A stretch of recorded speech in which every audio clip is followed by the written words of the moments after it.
श्रीमंत माणसं सांगे कुंभाची लवलव तेजस्वी आहेत. त्याने पाहिलं एक दिवस झाला, 2-3 दिवस, 4-5 दिवस झाले तर राहायला आला होता. एक दिवस ते माधुकरी मागून आले, त्यांनी अडवलंच.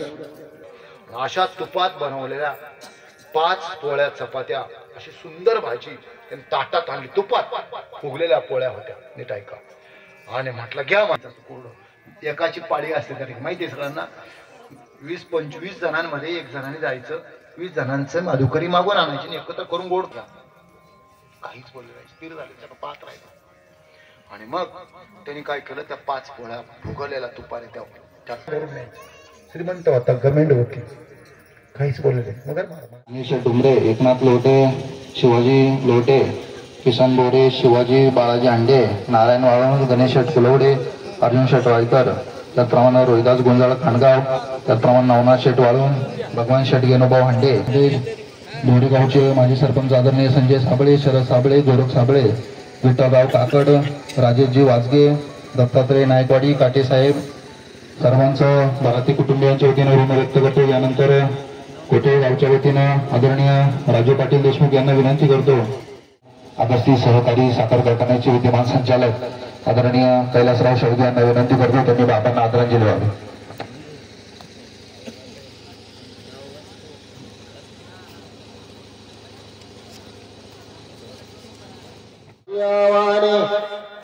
ते शरीर जाती क्षणी देवची झाले. प्रस्तुत प्राप्त प्रसंगी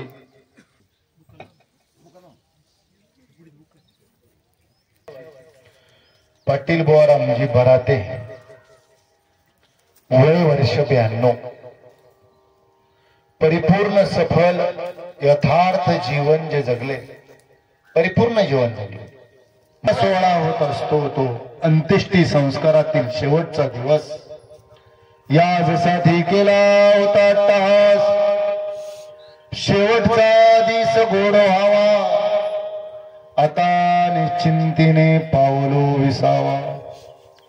खुंटलिया धावा तृष्णेच्या, कौतुक वाटे झाली वेचाचे, नाम मंगळाचे तिने गुणे.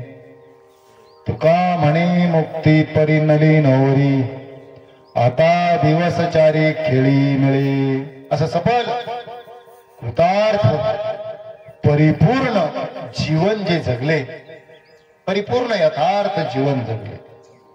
वय वर्ष 92, 90 पर्यंत जाणं, 100 पर्यंत, शताब्दी पर्यंत जाणं, हे परिपूर्ण जीवनाचं लक्षण आहे. त्यांचा आजचा हा अंत्येष्टी संस्कारातील सोहळ्यातला शेवटच्या जन्म मृत्यूच्या सोहळ्या, जन्माचा सोहळा आणि मृत्यूचा सोहळा हा विधी अधिक सोहळा आहे, विधी आहे. पिंड पदावरी दिला फुले करी, माझे झाले गयावर जन फिटले पितरांचे ऋण. पिंडदान, तिलांजली, दशक्रिया, दाव्हा आपल्याकडे 10व्या दिवशी केला, आता पंचकर्म करतात बरं का. लोकांची असलेली गती फास्ट. दशक्रिया सांगितलेला आहे आपला. अंत्येष्टी संस्कारातील असलेला हा उपांत्य विधी साजरा करण्यासाठी आपण या ठिकाणी उपस्थित आहोत. ज्यांचा विधी आहे थोडासा परिहार द्यायचा, ज्यांचा हा अंत्येष्टी संस्कारातील असलेला हा तिलांजली विधी, पिंडदान विधी, दशक्रिया विधी, दाव्हा असे वेगळे नाव आहे. पवित्र अशा प्रांगणामध्ये, पवित्र अशा वातावरणामध्ये, मंगलमय वातावरणामध्ये शेवट तो माझा बहु गोड झाला, आलो निजाच्या माहेरा. बहु गोड झाला, शेवट तो माझा निजाच्या माहेरा आलो. निजाच्या माहेरा आलो म्हणजे काय, स्वस्वरूपावर प्राप्त होऊन ज्यांनी देह ठेवला त्यांचा शेवट गोड झाला. अशा गोड अशा मुळा मातेच्या तीरावर, पवित्र अशा प्रांगणामध्ये, उत्तम अशा वातावरणात खूप मोठं पटांगण या ठिकाणी झालेलं आहे. भविष्यकाळ या गोष्टीची साक्ष घेईल. मला माहित आहे खूप वर्षापासून या ठिकाणी लागायला आपण येत आहोत. सर्व प्रतिकूलता, काही अनुकूलता प्राप्त करण्यासाठी काही दिवस जाऊन द्यावे लागतात. ज्याला वाट पाहावी लागते त्याचं फळ खूप गोड असतं. जे दीर्घ काळाने प्राप्त होतं त्याचं मूल्य कळत असतं. खूप असं छान अशा प्रांगणामध्ये तयारी चालू आहे प्रांगणाची. आणि उत्तम एका सफल कृतार्थ जीवन जगलेल्या व्यक्तीचा आजचा हा दशक्रिया आहे. का बरं? सफल कृतार्थ का म्हटलं? पुत्र व्हावा गुंडा, ज्याचा तिन्ही लोकी झंडा. ज्यांच्या परिवारात उत्तम अशी संतती, उत्तम असा परिवार जन्माला येत असतो. जमीन सुपीक असावी लागते, नंतर पीक चांगलं येत असतं. जमीन जर सुपीक असेल तर उत्तम असं पीक त्या जमिनीत येत असतं. माझ्या वडिलांची मिरासी गा देवा, तुझी चरण सेवा साधावया. उपवास पारणे राखीला दारवंट. आपण उपांत्य भागात ते वर्णन करणार आहोत. परंतु ज्यांच्या परिवारामध्ये असलेले कैलासवासी वैकुंठवासी पाटीलबा रामजी भराते यांच्या परिवारातील मृत्यू आहे 15/2/2024, 10 दिवसापूर्वी ज्यांनी इहलोकाची यात्रा संपवली. त्यांच्या परिवारातील मोठा असा परिवार, त्यांचे बंधू श्री बबन रामजी भराते, श्री जयराम रामजी भराते, त्यांचा परिवार, त्यांचा मुलगा श्री भाऊसाहेब पाटीलबा भराते, समाजाभिमुख असलेले एक व्यक्तिमत्व, ज्यांनी या गावाची धुरा 10 वर्ष सांभाळली. आणि सगळ्यात महत्वाचं, बाकी काही का असे ना, परंतु सगळ्यात महत्वाची परंपरा वारकरी संप्रदायाचे जोपासणारे ते आमचे मित्र असतात. की माझी या जातीचे मज भेटो कोणी, आवडीची धडी फेडीत असे. आपल्या जातीचं भेटणं म्हणजे बाबांच्या गळ्याकडे फोटोकडे जर पाहिलं तर पुरी अशी माळ ज्यांच्या गळ्यात आहे, ज्यांच्या मुलाच्या गळ्यात माळ, नातवांच्या गळ्यात माळी, ही परिपूर्णता आहे, परिपूर्ण जीवनाची सफलता आहे. किती महत्व आहे माळीला आपण थोडं प्रस्तावनेत सांगणारच आहोत. तर असे श्री भाऊसाहेब पाटीलबा भराते, मुलगा चिरंजीव उमेश गंगाराम भराते, नातू सौ साळूबाई विष्णू कानवडे, मुलगी सौ आशाबाई लक्ष्मण वाळूंज, मुलगी सौ विमल तानाजी शेठ लोहोटे, मुलगी सौ भारती शिवाजी हांडे, मुलगी श्री अनिल शेठ बबन भराते, पुतणे श्री राधाकिशन जयराम भराते, पुतणे हौसाबाई अनाजी भराते, पुतणी श्री भागवत जयराम भराते, पुतणे श्री पांडुरंग बबन भराते, पुतणे. असा मोठा असलेला हा परिवार, या परिवारातून बाबांचं जाणं झालं 10 दिवसापूर्वी. तद्निमित्ताने आजची ही प्रवचन रूपी सेवा आपण मर्यादित वेळेत आपण ओळीचं चिंतन करणार आहोत. दशक्रिया विधी आहे, दावा आहे, तिलांजली विधी आहे, तिलदान विधी ज्याला म्हटलं जातं. प्रवृत्ती शास्त्रातला असलेला हा जगद्गुरु तुकोबारायांनी सांगितलेला विधी आहे. अभंगाचं चिंतन निवृत्ती शास्त्रातला आहे. माझे झाले गायावर जन, फिटले पितरांचे ऋण, पिंड पदावरी दिला फुले करी. माझे झाले गायावर जन, फिटले पितरांचे ऋण. मी माझं गायावर जन झालं, पितरांचं ऋण फेटलं. पिंड पदावर म्हणजे पिंडदान विधी माझा झाला, जगद्गुरु तुकोबाराय म्हटले.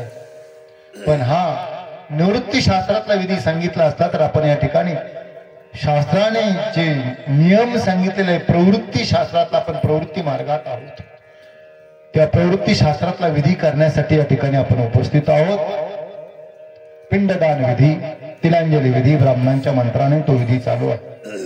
तोपर्यंत आपण या ठिकाणी प्रवचन रूपी सेवा घेणार आहोत. आजच्या या दशक्रिया विधीच्या निमित्ताने घेतलेला श्लोक मुद्दाम म्हणून या ठिकाणी आल्यानंतर माझ्या लक्षात आलं. फोटो पाहिल्या बाबांच्या गळ्यातली माळ पाहिली, मग नंतर या ठिकाणी श्लोक कोणता घ्यावा. 9व्या अध्यायातील हा 25वा श्लोक आहे. यांती देवरतान दैवान पितृण्यांती पितृतः भूतानि अंती भूते जयांती मध्या जिनोपिमम. 9व्या अध्यायाचं नाव आहे राजविद्या, राजभूय, उत्तम अशी विद्या, ज्याला आत्मविद्या म्हणतात, ज्याला आत्मज्ञान म्हणतात. माऊलींचा आवडता असलेला हा अध्याय. गीतेवर केलेलं भाष्य म्हणजे ज्ञानेश्वरी.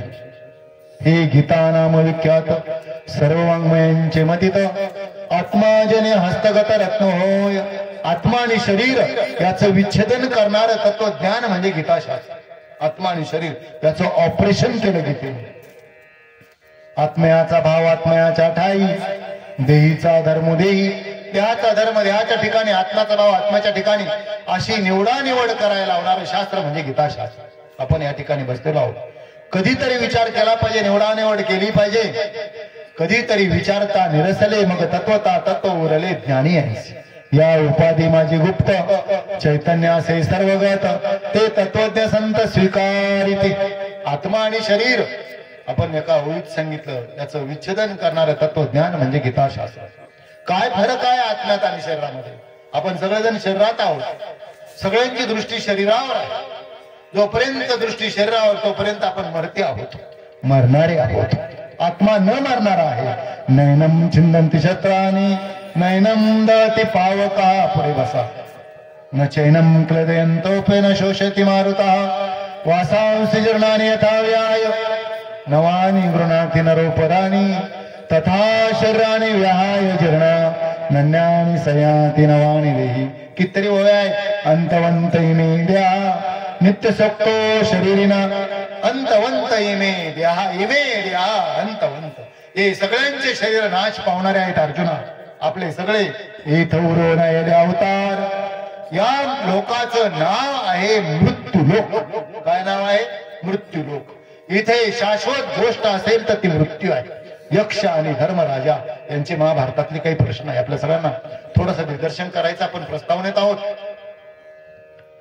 पांडव वनवासात असताना तलावावर पाणी प्यायला गेले, तहान लागले. नकुल, सहदेव, भीम, अर्जुन एक एक जण गेला होता. ते तलाव, ते तळव होतं यक्षाचं. जाळावर त्याला सांगितलं, हा माझा मंतरलेला तलाव आहे, यातल्या पाण्याला जर तुम्ही स्पर्श केला तर तुमचा मृत्यू होईल. तुम्ही अगोदर माझ्या प्रश्नांची उत्तरं द्या. परंतु यांना घमेंड होते स्वतःच. ज्यांना घमेंड असते त्यांचा मृत्यू होत असतो. घमेंड चिरली जात असते. तिथं कोणाचाच विचार केला जात नाही. तिथं राजा, रंक, फकीर कुणीही असो, एक झटका. माऊलीने एकाच ओळीत सांगितलं, हे काळा नळाच्या तोंडी दिदली आवुंडी मासी पांख पाखडू तवे सरे. हे काळाच्या तोंडात दिलेलं आहे. किती वेळ लागतो याला सरायला? मासी पांख पाखडू. माशीला पंख पाखडायला, पंख झटकायला जेवढा वेळ लागतो तो हे सरे. याचं उत्तरार्ध बहिणाबाईंनी सांगितलं, जन्म आणि मृत्यू एका श्वासाचं अंतर. काय म्हटलं बहिणाबाई? जन्म आणि मृत्यू फक्त एका श्वासाचं अंतर आहे. फक्त एक श्वास संपला, श्वास संपला, परत तो कुणीच आणू शकत नाही. आतापर्यंत अंता आला नाही, अंता येत नाही. एका श्वासाचं अंतर. 24 तासात 21,600 वेळा आपली श्वासाची उत्क्रमणा होत असते. आपण झोपेत सुद्धा आपला भाता कोण फुंकतो कधी याचा आपण कोणीच विचार केला नाही. भाता चालू आहे, फुंकणारा कोणीतरी बसलाय. एक विद्वान भेटला, प्राध्यापक, आता आम्हाला खूप भेटतात. त्या म्हटला, ही सृष्टी कशी चालते? म्हटलं ते म्हटला, निसर्ग चालू होत असतो. कारण त्याचा मुलगा माझ्याकडे होता शिकायला. मुलगा जिज्ञासू, कारण संस्काराचं काम खूप मोठं असतं बरं का. संस्कार जर चांगले केले तर 3 जण संस्कार करत असतात. पहिलं, ज्या कुटुंबातली माता उत्तम तो परिवार होतो. आईचे संस्कार अति महत्वाचे असतात परिवारातले. नंतर शाळेमध्ये शिक्षकांकडून जे संस्कार होतात ते चिरकाल टिकतात. सगळ्यात महत्वाचं एक आता तो त्याचं वाक्य आहे, एक डॉक्टर चुकला तर एक पेशंट मरतो. डॉक्टरची चूक झाली तर एक पेशंट मरतो. पेशंट मरतो. डॉक्टरच्या एखाद्या चुकीमुळे एखादा पेशंट जगावू शकतो. एक डॉक्टर चुकला, एक पेशंट मरतो. एक गाडीचा चालक, एसटीचा ड्रायव्हर म्हणा आपल्या भाषेत, चालक वाहक म्हणतात त्याला, चालक वाहक नाही का. तो जर चुकला तर गाडीत असलेले जे पॅसेंजर 50 पॅसेंजर मरतात. चूक झाली, दारू पिऊन गाडी चालवली किंवा नशेत किंवा चुकला, गाडी घाटात गेली, कोणी जगू शकत नाही. असलेले पॅसेंजर मरतात. एक चालक चुकला तर पॅसेंजर मरतात. एक डॉक्टर चुकला, एक पेशंट मरतो. चालकामुळे 50 जण मरतात. एक इंजिनियर चुकला, कल्याणला घडलेली घटना किंवा ड्रायव्हरची माळशेज घाटात एक एसटी गेली होती माहिती. एक ड्रायव्हरच्या चुकीमुळे 50 पॅसेंजर गेले. एक इंजिनियर चुकला तर 200 फ्लॅट खाली येतात, 200 कुटुंब बर्बाद होतात. ती इमारत कोसळते. आपल्याकडे खूप भयानक आहे. त्या तुर्कस्तानमध्ये घडलेली घटना, भूकंप झाला छोटासा, इमारती कोसळल्या, खूप इमारती कोसळल्या, हजारो लाखो लोक मेले. आणि तिथं शासन भयानक आहे. त्यांच्या लक्षात आलं की चूक कोणाची आहे. आपले लोक गेले, ते आपली शांती सेना पाठवली. आता 3-4 वर्षापूर्वीची घटना आहे, 3 वर्ष सुद्धा झाले नाही. त्यांच्या लक्षात आलं की इथं खूप मोठा भ्रष्टाचार झाला. ते फ्लॅट निर्माण करताना ते पाया जे घालतात ना, भक्कम पाया, बेसमेंट चांगला असावा लागतो. त्या इमारती ज्यावेळेस कोसळल्या त्यावेळेस त्यांच्या बेसमेंटमध्ये टायर टाकलेले होते. ही क्लिप आली होती, कुणी पाहिली असेल तर पहा. टायर घातलेले होते. शासनाच्या लक्षात आलं, जेवढे बिल्डर्स होते तेवढे गोळा केले. 250 बिल्डर होते, सगळे बिल्डर गोळा केले. ज्यांनी ज्यांनी इमारती बांधल्या ते सगळे बिल्डर पकडले आणि सगळे उभे केले. आणि JCPने खूप मोठे खड्डे घेतले. घडलेली घटना आहे, माझ्याकडे क्लिप असेल ती कदाचित लावून. खड्डे घेतले आणि त्यांना एकेका रांगेत उभं करायचं, शूट करायचं आणि खड्ड्यात लुटून द्यायचं. सगळे बिल्डर त्या ठिकाणी गाडून टाकले. परत कोणी अशी घटना करेल का? तुर्कस्तानमध्ये. आपल्या देशात काय आहे? आपल्या देशात जो भ्रष्टाचार करतो तो बाहेर फिरतो, ज्यांनी काहीच नाही केलं तो अटक होतो. म्हणून अराजकता आहे, म्हणून अराजकता. शिवाजी राजांनी रांजाच्या पाटलाला त्याचा चौरंग केला होता, सगळ्यांना माहिती आहे. चौरंग केला आणि सगळ्या गावांमध्ये फिरवला. का बरं? राजांची दृष्टी होती ती. सगळे लोक दचकायचे. एखाद्या मुलीची एखाद्या स्त्रीची छेडछाड जर काढली तर रांजाचा पाटील होतो, कुणीच वाईट कृत्य करायला लागला. जर भ्रष्टाचारी माणसाला आजही दुबईमध्ये परदेशातले कायदे पहा, जो भ्रष्टाचारी असेल ज्याने पाप कर्म केलं 3 दिवसात निर्णय घेतला जातो, 4थ्या दिवशी भर चौकात फाशी दिली जाते, म्हणून पुढचे काही करत नाहीत. ही न्याय व्यवस्था. इथं न्यायालयच भ्रष्ट झालं. न्यायाधीशच जर विकत घेतले जातात. दिल्लीचा सुप्रीम कोर्टाचा 4 दिवसापूर्वीचा न्यायाधीश म्हणतो भारतात न्याय मिळत नाही. कुठे चालला आपला देश? कुठे चालला? ईडी कोणाला आहे? आपल्याला मोदी आम्हाला काही कोणा द्वेष नाही करायचा. कशासाठी तुम्ही एकीकडे चाललात? कोणाला आहेत? यांच्याकडे सगळे शुद्ध आहेत का? आहेत का शुद्ध सगळे? फक्त पॅकिंग बदलत चाललं ना. आतला माल तर तोच आहे ना. वरची पॅकिंग बदलली म्हणजे तुम्ही शुद्ध होतात. कुठं चाललेला होता? पण कोणत्या दिशेकडे चाललेला होता? आपला तो विषय नाही, आपल्याला सांगायचं होतं. महत्वाचा विषय कधीतरी होतं प्रवाहित असल्यानंतर. कारण वस्तुस्थिती मांडणं आम्ही नाही मांडायची तर कोणी मांडायची? आमचे राऊत बाबा म्हणतात हे कोणी सांगायचं? सत्य तरी अध्यात्माच्या दृष्टिकोनातून सत्य सांगितलं. आपल्यात परिवर्तन होणार कसं? आपल्यात परिवर्तन होणार कसं? आपला विषय चालला होता की त्या ठिकाणी देह शरीर नाशिवान आहे. सत्यनिष्ठ जर राहिलो आपण तर त्याचा परिणाम काय होत असतो? त्याचा परिणाम काय होत असतो? यांती देवरतान देवा पुतुण्यांती पितुरता भूतानि यांती भूतेजा यांती मध्या जनोपिमान दशक्रिया. या 10व्याच्या दिवशीचं आजचं प्रवचन आहे. या ठिकाणी आपण मांडत होतो शरीर नाश पावणार आहे, आत्मा अविनाश आहे. इथपासून दूर गेलो. अविनाशी तद्वितीयेन सर्विदं जगत् मोहितं नाभिजानाति मामेभ्य परमव्ययम् अंतवन्तै मे ध्यान नित्यशक्ता शरीरेन अनाशिन प्रमेयस्य तस्मात् युद्धस्य भारत शरीरात. आत्म्यात फरक किती आहे? आत्म्यात आणि शरीरात. आत्मा अविनाशी आहे आणि शरीर नश्वर आहे. सगळ्यांचे शरीर सगळं जाणार आहे. इथं उरवणे आले अवतार हा विषय होता. इथे रामकृष्णादिकांचे अवतार सुद्धा उरले नाही. अंतवंतै मे द्या नित्यशक्ता शरीर आणि शरीर जात आगवे नाशिवंत स्वभावे म्हणून तो झुंजावे पंडुकुमारा. हे अर्जुना, सगळ्यांचे शरीर नाश पावणार आहे. स्वभाव नाश, आश्रय नाश, परता नाश, 3ही प्रकारचे नाश या शरीराला आहे. शारीरिला नाही, आत्म्याला नाही. आत्म्याचं अवस्थांतर होत असतं आणि शरीर नाश पावत असतं. हे शरीर स्वभावताने याला किती टिकवण्याचा प्रयत्न केला तरी एकाच शरीराला देहो निस्मिनता दे कौमारम यवनम जरा तथा देहांतर प्राप्ती धीरस्तत्र न मुह्यते. ऐके शरीर तरी एक तरी वैसा भेदानेक. हे प्रत्यक्ष देख प्रमाण तू एत कौमार तो सरे तारुण्य तो भ्रंशे परी देव चिन्हनासे के का सवे तैसी चैतन्याच्या ठाई ये शरीरांतरे होती जाती पायी ऐसे जाणे तया नाही व्यामोह दुःख. अधिष्ठान आत्मा आहे आणि आद्यस्थ शरीर आहे. अधिष्ठान म्हणजे रस्ता. रस्ता कधी येत नसतो. खूप चांगले रस्त्याचे काम चालू आहे.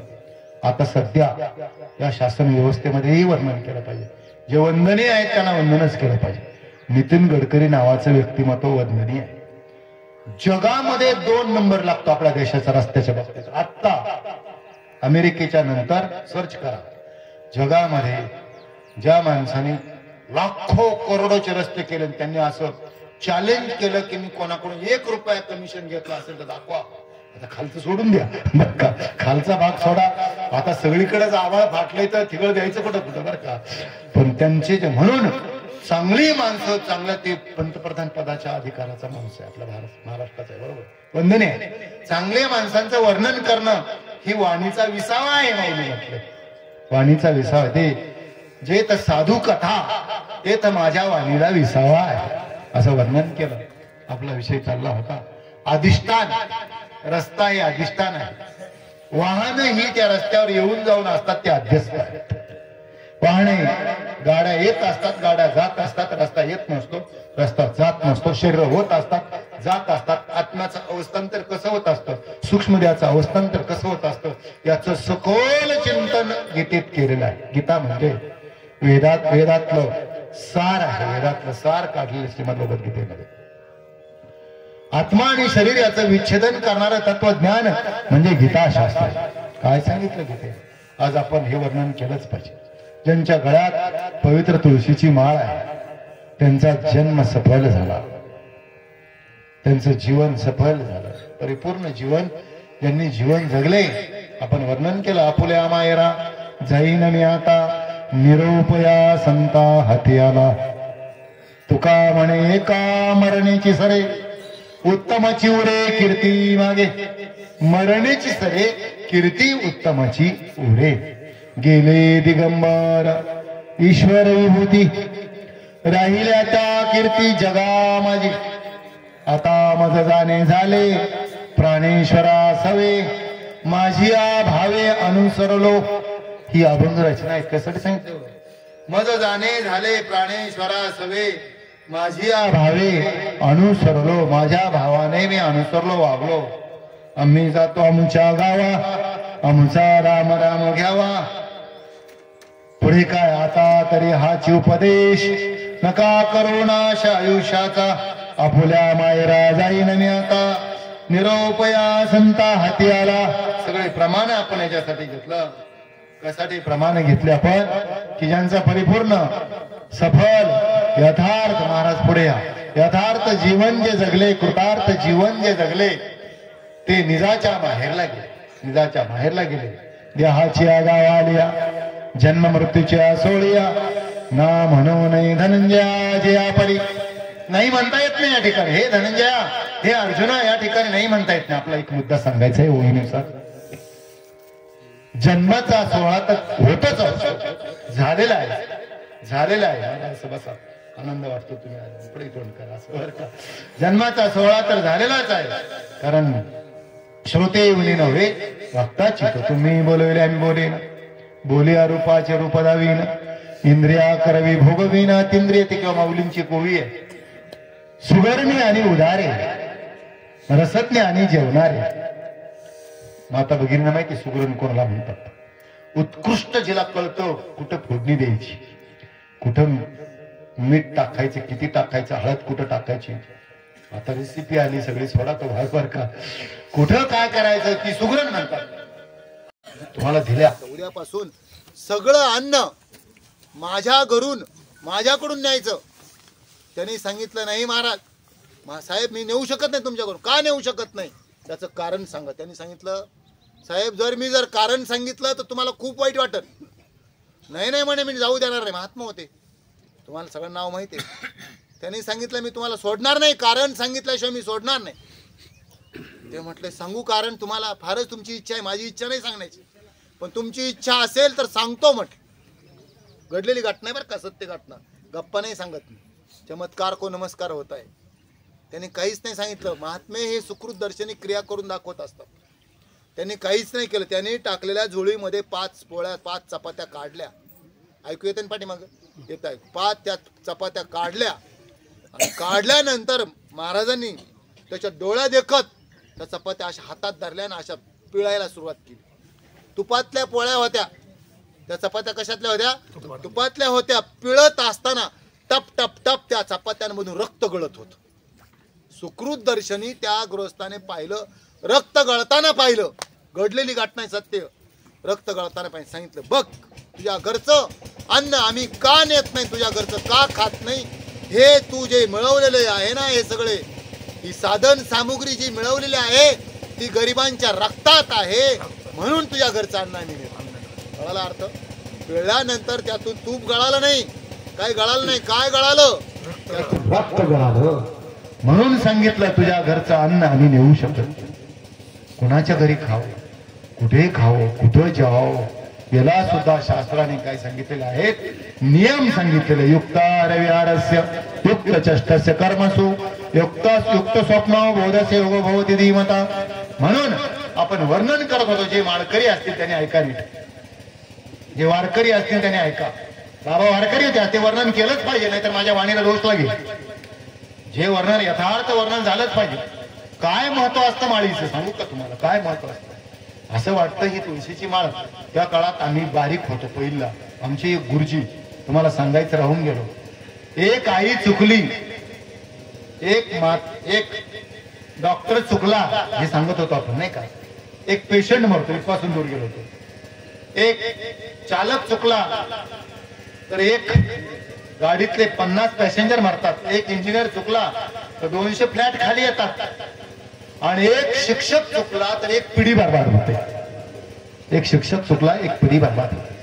कुटुंबातली माता चुकीच्या वळणावर जात असेल तर कुटुंब संस्कार दूर होत असतात. शास्त्र असं सांगतं, नीट ऐका. आता ज्या परिवारात वारकरी मुलगा आहे, शास्त्र असं सांगतं की चारित्र्य संपन्न कुलवान मुलगा जन्माला येणं, चारित्र्य संपन्न बरं का. If health is lost nothing is lost. If health is lost, तुम्हाला नाही कळणार इंग्रजी, सांगतो मराठी.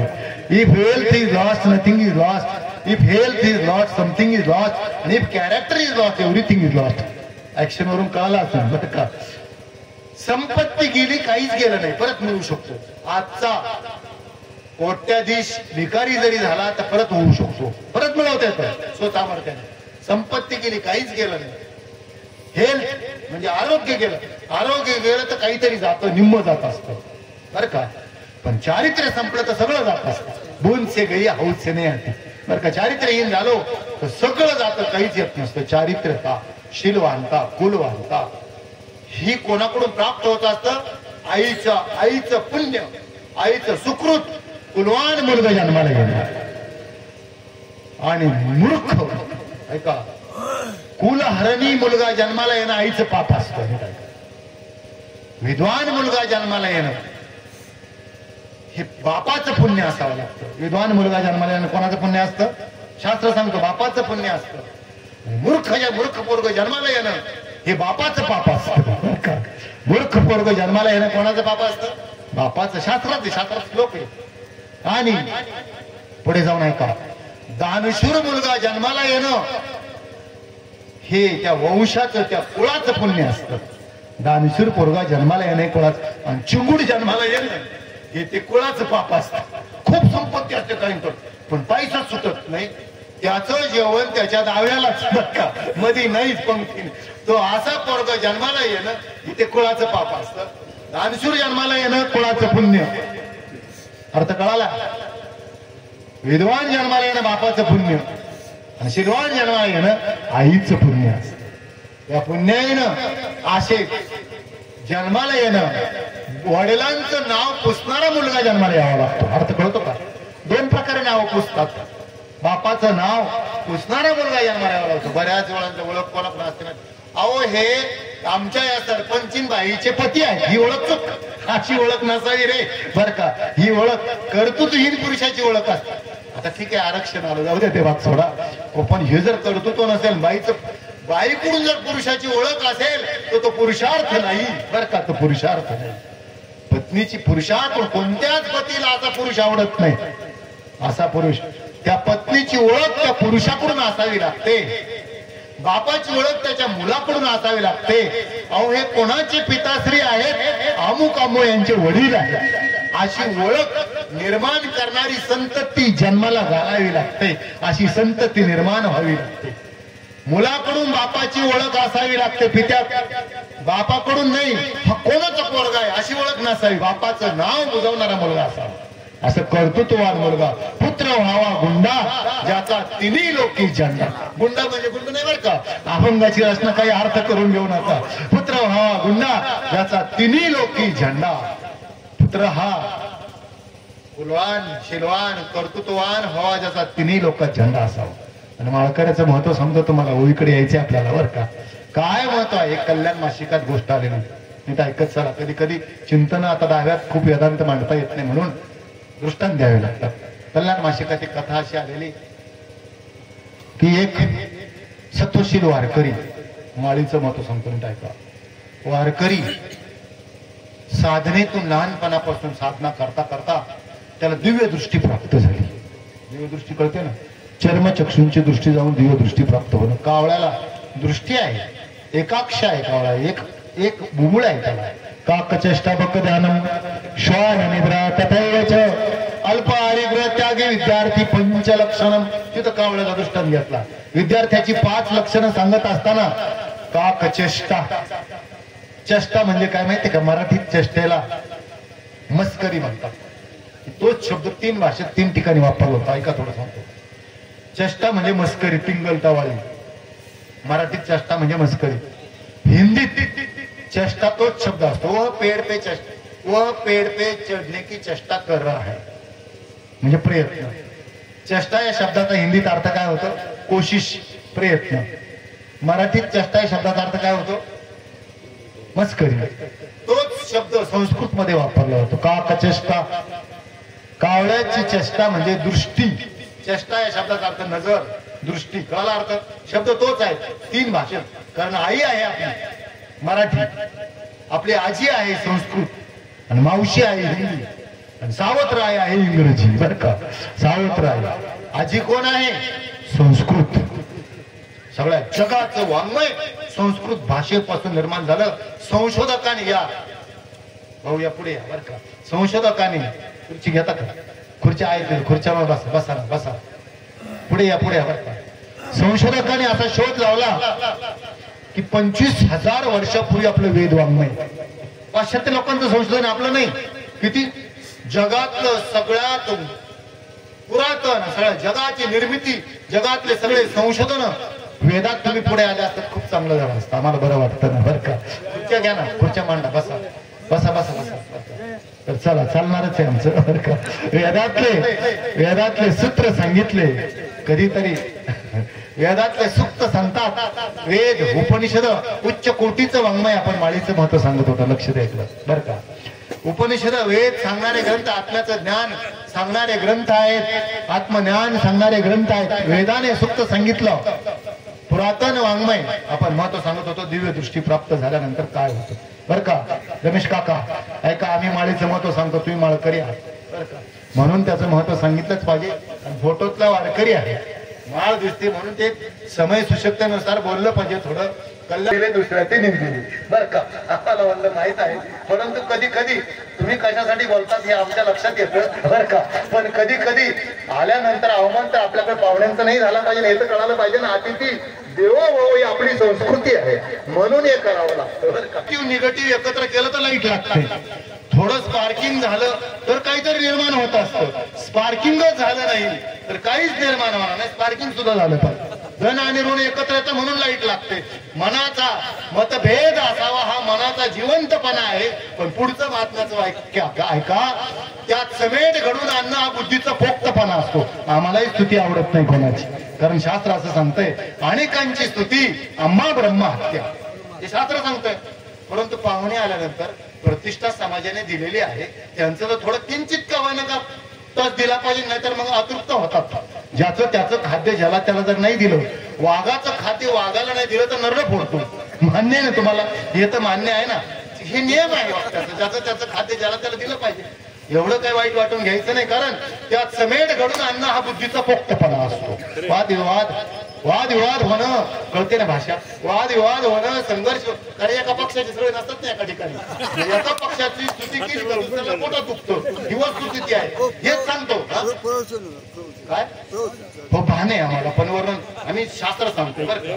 वादविवाद होणं, संघर्ष होणं हा मनाचा जिवंतपणा आहे, परंतु त्यात समेट घडून आणणं बुद्धीचा पोक्तपणा असतो. हेच शास्त्राने शिकवलं का नाही? हे विश्वची माझे घर ऐसी मती जाय. जगातली विविधता तीच ईश्वरी सृष्टीतली, जगातला भेद हाच ईश्वरी सृष्टीतला अभेद आहे. 5 बोट जर सारखी असतील तर वस्तू उचलता आली नसती. भेद आहे या ईश्वरी सृष्टीत भेद आहे, हीच अभेद स्थिती आहे. आपलं वर्णन चाललं होतं, माळकऱ्याचं वर्णन करत असताना त्या ठिकाणी त्या वारकऱ्याला दिव्य दृष्टी प्राप्त झाली होती. दिव्य दृष्टी प्राप्त झाली होती. त्याला दिसायचं सगळं. काय होत होतं? दिसत होतं. त्याला अतृप्त असं मुक्त दिसायचं. जे कावळ्याला दिसतं ना, का कचेष्टा बक ध्यानम हे वर्णन कर. कावळ्याची दृष्टी विद्यार्थ्याकडे असावी, इतकी सूक्ष्म दृष्टी आहे. कावळ्याला 1000 वर्षाचं आयुष्य. कावळा, सर्प, वटवृक्ष यांना 1000 वर्षाचं आयुष्य. एक अक्ष आहे, गुबुळ इतकं वेगात फिरतं. त्याला ही आत्म्याची दृष्टी वर दिलेला आहे कावळ्याला. कथा आहे रामायणामध्ये, तुम्ही बऱ्याच वेळेस ऐकले असेल. रामाचा वर आहे, त्याला या ठिकाणी त्याला वर दिलेला आहे. तू जर त्या पिंडाला स्पर्श केला तर तुझी अपवित्र झालेले स्पर्श शरीर पवित्र होईल, त्याच्यासाठी ते आलेलं असतं. परंतु त्याला दिसतं तो आत्मा त्या ठिकाणी भ्रमण करत असतो. लोक म्हणतात ते गप्पा मारतात बरं का. आत्मा त्या ठिकाणी भ्रमण करत असतो. तो त्या पिंडावर असला, वासना अडकलेली असली, तो कावळा त्या पिंडावर जवळून जातो, पण त्याला स्पर्श करत नाही. त्या आत्म्याला टच करत असतो तो कावळा, त्याचं शरीर पवित्र करतो. आणि ज्यावेळेस काक स्पर्श होईल त्यावेळेस त्या ऊर्ध्वगामी गती त्या आत्म्याला प्राप्त होते, असं शास्त्रात वर्णन आलेलं आहे. ऐका, त्याला 1000 वर्ष त्याला दृष्टी असते, आत्मा दिसण्याची दृष्टी. त्या चकण्या कावळ्याला असं वर्णन केले. त्या एकाक्ष कावळ्याला एकच बुबुळ वेगात फिरतं, त्याला ते दिसत असतं. त्या कावळ्याला दिसत असतं, त्याला ते दिसतं. आपलं वर्णन चालू होतं. ऐका, तर ती दिव्य दृष्टी त्या वारकऱ्याला प्राप्त झाली. सगळे ऐका, आता कोणाचंच वर्णन करणार नाही, फक्त लक्ष द्या इकडे बरं का. ती दिव्य दृष्टी तुमचं ऐकतो आता बरं का. ती दिव्य दृष्टी त्या कावळ्याला प्राप्त झाली, तशी त्या वारकऱ्याला प्राप्त झाली होती. तो एका रस्त्याने पांदीने चालला होता. पांदीने जात असताना त्या पांदीमध्ये त्याने 3 काळ पुरुष पाहिले. मी ऐकतो, गुप्त रूपातले, बाकीच्यांना दिसत नव्हते, परंतु याला दिसत होते. काळ पुरुष पाहिल्यानंतर तो घाबरला. तो त्यांच्याजवळ म्हटलं, बाबा बाजूला जा. म्हटलं, तुम्हाला आम्ही दिसतोय, पण तुम्ही बाजूला जा पटकन. 2च मिनिटात एक बैलगाडी येणार आहे म्हणे उतारावर. खूप मोठी हेल असलेली बैलगाडी येणार. त्या बैलगाडीतला माणूस त्या चाकाखाली जाणार. आम्ही त्याला नेण्यासाठी आलो. यमाचे दूत होते. कोण होते ते? यमराजाचे दूत होते. आम्ही त्याला घेऊन जाणार म्हटले, त्याला नेणार. त्यांच्या हातात पाश होते. पाश कळतात ना, यमाचे पाश.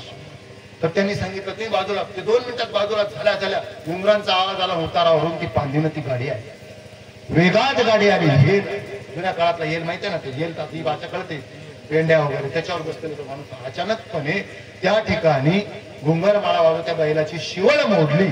आणि शिवळ मोडल्यावर तो व्यक्ती सटकली आणि गाडीच्या चाकाखाली आली. चाक त्याच्यावरून थरथर कापरा झालेला वारकऱ्याचा लांब उभा होता. ते गाडीचं चाक त्याच्या अंगावरून गेलं आणि गेल्यानंतर ते काळ पुरुष आणखी लांब पळून गेले चिरचिर करत. ते उठून बसलं, परत रडता घडता पोटावरून चाक केलं. ते जिवंत उठून बसलं आणि ती गाडी त्यांनी सावरली. काहीच झालं नाही त्याला. पोटावरून इतकं मोठ्या गाडीत चाक केलं, ते कमी गेलं नाही. काळ पुरुष लांब पळायला. वारकरी गेला, म्हटलं, का तुम्ही पाश टाकायला आला होतात ना, त्याला नेणार होता ना. मी घाबरलो होतो म्हणे. त्याला का बरं नेलं ते? म्हटलं तेच सांगायचं तुम्हाला. आम्ही चाललो होता मागे. त्याचा काळ, त्याची वेळ हीच होती. आम्ही त्याला पाश टाकणार होतो, आम्ही न्यायला आलो होतो, आत्ता पाश टाकणार होतो. तुम्ही पाहिलं घडलेली घटनाक्रम कसा घडत असतो. पाश टाकणार होतो, आम्ही आता नेऊ शकत नाही. का बरं? तो त्या गाडीच्या हेलावरून सटकला. कल्याण मासिकातली कथा समजू मग. सटकल्यानंतर तो गाडीच्या चाकाखाली ज्या ठिकाणी पडला, ज्या जागेवर, ज्या रस्त्यावर पडला, ज्या शरीराला त्याच्या ज्या ठिकाणी पडला, तिथे एक तुळशीचा पोंदा उगवलेला होता. वारकरी आहेत म्हणून सांगतो, तुळशीचं रोपटं उगवलं होतं आणि त्या तुळशीच्या रोपट्यावर ते पडला. ज्या शरीराला तुळशीचा स्पर्श झाला तो वारकरी, तो वैष्णव झाला. तुळशीच्या रोपट्याचा स्पर्श झाला, ते गिराईक आमचं नाही, आम्ही त्याला नेऊ शकत नाही. जर आम्ही नेलं तर आम्हाला तिथं हाणलं जाईल. तोडी ती झुडी ती यमाचे किंकर. त्या काळ त्याला आम्ही नेतो. ज्याच्या गळ्यात माळ नसेल त्याला नेतो. त्याला काय करतात? तोडी ती झोडी ती यमाचे किंकर, सगळे वर्णन आहे. अशी स्थिती होत असते. परंतु हे गिराईक आता आमचं नाही, हा वैष्णव झाला, आम्ही नेलं तर आम्हाला शिक्षा होईल. याला नेण्यासाठी विष्णुदूत येतील. मारता मारता त्या नुसत्या तुळशीच्या रोपट्यावर पडला. तुळशीचा स्पर्श झाला, तो वैष्णव झाला. ज्याच्या गळ्यात पवित्र माळ असते त्याला यमाचे दूत नेऊ शकत नाही. ही महती आहे. पवित्र तुळशीचं पाणी जातं. तुळशी पत्र ठेवणं म्हणतो. मेल्यावर तुळशीचं पान टाकून काहीच उपयोग होत नाही. त्याच्या अगोदर तुळशीचं पत्र आपल्या शरीरावर असावं लागतं. माळ आपल्या गळ्यात असावी लागते. परंतु आपली बुद्धी अशी झालेली, काही बावळट सांगतात, कुठे अंधश्रद्धेकडे नेतात. बाबा तुमचं तुम्हाला लक लाभो बरं का, आम्हाला काय करायचं तुम्हाला तुमची बुद्धी तशी झाली असेल तर आमचं नाविलाज आहे. शास्त्र काय सांगतं, संत काय सांगतात. कारण आचारसंहिता जसं आपलं सगळं राजकारण कशाने चालतं, आंबेडकरांनी संविधान लिहून ठेवलं. संविधानाच्या नियमावर प्रत्येक देशाचं अलिखित संविधान आहे, ब्रिटनचं अलिखित संविधान आहे अमेरिकेचं, परंतु तिथं नियम हे काटेकोर पाळले जातात. आपल्याकडे लिखित संविधान आहेत पण काय पाळलं जातं ही विचार करण्याची गरज आहे. वस्तुस्थिती आहे अलिखित संविधान. जसं आंबेडकरांनी, राजेंद्र प्रसाद या व्यक्तींनी उच्च कोटीचं संविधान, त्या संविधानाच्या नियमात कारभार चालावा असा नियम केला, तसं आपलं खरं संविधान वेद आहे, खरं संविधान शास्त्र आहे. मनुष्याने जीवन कसं जगावं, कोणता आचार धर्म कसा पाळावा, कुलाचार कसा सांभाळावा, काय करावं काय नाही करू, त्या संविधानाकडे ज्याचं लक्ष असतं त्याचं जीवन सफल होत असतं. कोणाचं जीवन सफल होत असतं. कधीतरी जीवनामध्ये आत्मपरीक्षण करा. अशी एक सकाळी उठल्या करा तरी काहीतरी, घरी गेल्यावर करा एक यादी करायला सुरुवात करायची. 2 याद्या 2 कागद घ्यायचे आणि एका यादीवर नाव लिहायचं. आतापर्यंत माझं आयुष्य इथपर्यंत गेलं. या आयुष्यात कोणाचं 50 असेल, कोणाचं 60 असेल, कोणाचं 40, 35, कोणाचं 70, अमृत महोत्सवापर्यंत. पण त्यांनी एक यादी करायची. नीट ऐका, आत्मपरीक्षण करत लहानपणापासून आठवायचं. वर लिहायचं माझ्यावर कोणी कोणी उपकार केले, त्याची एक यादी करायची. सफलता जीवनाची, परिपूर्णता, कृतार्थ जीवन कोणाचं हे वर्णन करत आहोत आपण. नीट ऐका, ती यादी करायची. त्या यादीत पहिलं नाव येतं आईचे उपकार, जिने जन्म दिला, जिने दूध पाजलं. दुसरे पित्याचे उपकार, ज्यांनी वाढवलं. हे सगळे उपकाराची यादी होत असते. शेजाऱ्याचे उपकार, चुलत्याचे उपकार, आजोबाचे उपकार, काय ज्याचे ज्याचे असतील ते सगळे, कोणाकोणाचे उपकार, आत्या असतील, कोणाच्या जीवनात कोण कोण आला असेल, सगळी यादी करायची. आतापर्यंत माझ्यावर कोणी कोणी उपकार केले. कारण आपली जात कृतज्ञाची नसावी, कृतज्ञाची असावी. जो केलेल्या उपकाराची जाणीव ठेवतो त्याला कृतज्ञ म्हणतात, आणि जो केलेल्या उपकाराची जाणीव ठेवीत नाही त्याला कृतज्ञ म्हणतात. काय म्हणतात?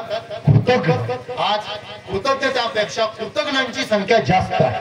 असू द्या, त्याला कुठेतरी त्याचा बाप मिळतो, त्याचं फळ मिळतं. एकावर उपकारात जाणीव नाही ठेवली ना, कुठेतरी मिळतं. याला शास्त्रामध्ये कर्म विपाक सिद्धांत असं म्हणतात. आता आपल्याला तो विषय म्हणायचा नाही. अशी यादी करायची उपकार केलेल्यांची, एवढी मोठी यादी करायची. ती झाली एक यादी. त्याच्या शेजारी दुसरा कागद घ्यायचा आणि त्याच्यावर दुसरी एक यादी करायची. मी कोणाकोणावर उपकार केले, मी कोणाकोणाच्या उपयोगी पडलो. ध्यानात असतं आपल्या. मी कोणाचं लग्न जमवलं, तिथं ध्यान येतं. मी कोणाचं लग्न मोडलं, बरं का. ते ध्यान आलं का समजायचं आपण पापी आहोत. मोडणारे पापी असतात, जमवणारे पुण्यवान असतात. मी कोणाकोणाच्या काड्या केल्या, मी कोणाकोणाशी वरून गोड बोललो ना, हसून काय काय केलं. हा आपलं आत्मपरीक्षण. आपला आरसा आपल्याला कळतो. कशासाठी जातो आपण आरशात तोंड पाहायला. तिथं आपण केल्या कोणाकोणावर मी उपकार केले अशी एक यादी करायची. ज्या वेळेला त्या 2 याद्यामध्ये उपकार ज्यांच्यावर केले आणि उपकार आपल्यावर झाले, झालेल्या उपकारापेक्षा केलेल्या उपकारांची यादी जर मोठी झाली तर ते सफल जीवन आहे, ते कृतार्थ जीवन आहे, ते यथार्थ जीवन आहे. त्याने म्हणावं आयुष्याच्या साधने सचिदानंद पदवी घेणे, ऐसा अधिकार श्रीनारायणे कृपावलोकने दिला.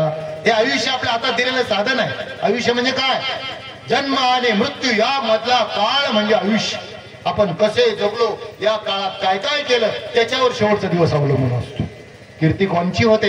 अनेक आपला आजोबा पंजोबा, खापर पंजोबा यांची पहा, कोणाचा माणूस जे स्वतःसाठी जगले त्याचा फोटो सुद्धा घरात राहत नाही, आणि जे दुसऱ्यासाठी जगले, छत्रपती असतील, भगतसिंग असतील, सुखदेव असेल, राजगुरू असेल, आमचे सगळे संत असतील, 700 वर्ष झाले माऊली असतील, शंकराचार्य 2500 वर्ष झाले शंकराचार्य, ज्यांनी दुसऱ्यासाठी जगले त्यांचं नाव कुणीच पुसू शकत नाही, आणि जे स्वतःसाठी जगले त्यांचं नाव कुणीच घेऊ शकत नाही. परोपकाराय फलंती वृक्षा, परोपकाराय वहन्ति नद्या, परोपकाराय द्वन्ति गवा, परोपकारार्थ इदं शरीरम. ज्या शरीराचा उपयोग परोपकारासाठी झाला, ज्या शरीराचा उपयोग दुसऱ्यासाठी झाला, जे शरीर दुसऱ्यासाठी उपयोगी पडलं त्याचे काही पिढ्या तरी नाव राहतं, काही पिढ्या तरी नाव राहतं. ज्यांनी स्वतःचा प्रपंच केला त्याचं पोरग सुद्धा नाव घेत नाही, त्याची पुण्यतिथी सुद्धा करत नाही, बरं का. ज्याने साठून साठून पावत्या ठेवल्या खूप खूप लोक करतात असं बरं का, खूप साठवतात, खूप साठवतात. याला विरोध नाही आमचा, तुम्ही साशंक नजरेने पाहू नका बरं का. धनार्जन करायला विरोध नाही शास्त्राने, परंतु कसं करावं याला मात्र नियम. जोडून या धन उत्तम व्यवहारे उदास विचारे वेच करी. धनार्जन करावं, परंतु कोणत्या व्यवहाराने करावं? उत्तम व्यवहाराने करावं. उत्तमची गती तो नर पावेल, उत्तम भोगील जीव खाणे. पुढच्या पिढीकडे काय संक्रमण करावं हे पहा. ज्या ज्या परिवारात प्रतिकूलता निर्माण झाली, नीट ऐका, ज्यांच्याकडे प्रतिकूलता असते त्यांची पुढी सक्षम होत असते. आधार तुटलेले खूप ताकदवान होता. एकच गोष्ट सांगतो, आपल्या होळीकडे यायचं आहे, मला भान आहे थोडं. आधार जर तुटला, प्रतिकूलता जी माणसाला घडवत असते ती अनुकूलता घडवत नसते. या ठिकाणी खडकाची तुम्ही बांधलात ना, कष्ट करणारे माणसं, प्रतिकूलताच अनुकूलतेमध्ये काहीच प्राप्त होत नसतं. वशवाखालचं झाड कधी वाढत नसतं. एक राजा होता, त्या राजाला पक्षी पाळण्याची हौस होती. पक्षी प्राणी एखादा छंद असतो, छंद जोपासला पाहिजे. पु ल देशपांडेंचं वाक्य आहे, माझं आवडतं वाक्य आहे. पु ल देशपांडे, पुरुषोत्तम लक्ष्मण देशपांडे साहित्यामधले पु ल देशपांडे म्हणतात, आयुष्यात भावलेलं एक भूत सांगतो. साहित्यिक ऐका, आता ज्यांना साहित्याची भाषा कळत नाही त्यांना काय सांगायचं. आयुष्यात भावलेलं एक भूत सांगतो, उपजीविकेसाठी आवश्यक असणाऱ्या विषयाचं शिक्षण जरूर घ्या. पोटा पाण्याचा उद्योग मोठ्या जिद्दीने करा, पण एवढ्यावर थांबू नका. साहित्य, कला, संगीत, नाट्य, शिल्प, खेळ यातल्या कुठल्या तरी एखाद्या कलेची मैत्री जमवा. पोटा पाण्याचा उद्योग तुम्हाला जगवील, पण कलेशी जमवलेली मैत्री का जगायची सांगून जाईल. ज्याला कलेची मैत्री असते त्याला जीवनाकडे पाहण्याचा दृष्टिकोन वेगळा असतो. ज्याला कशाचीच मैत्री नसते ते फक्त खातं जगतं, पशुतुल्य जीवन जगत असतं, त्याला दृष्टिकोन नसतो. तर पु ल देशपांडेंचे हे वाक्य आहे. तर त्या राजाला छंद, ही मोठी माणसं छंद जोपासतात, छंद जोपासते, कोणाला समाजसेवेचा छंद असतो. आता या ठिकाणी अनेकांच्या दशकेला जाणं, अनेकांच्या सुखदुःखात सहभाग हा फार मोठा छंद आहे. हे जे जोपासतात हीच समाजसेवा आहे. ह्या काही काही राजकारणी माणसांकडं 50, 70, 80, 100 वर्षापर्यंत जातात, पण तेज कशाचं असतं? त्यांनी केलेल्या कार्याचं तेज त्यांच्याकडे आलेलं असतं बरं का, त्यांच्या कार्याचं तेज आलेलं असतं. तर असे छंद जोपासले पाहिजे.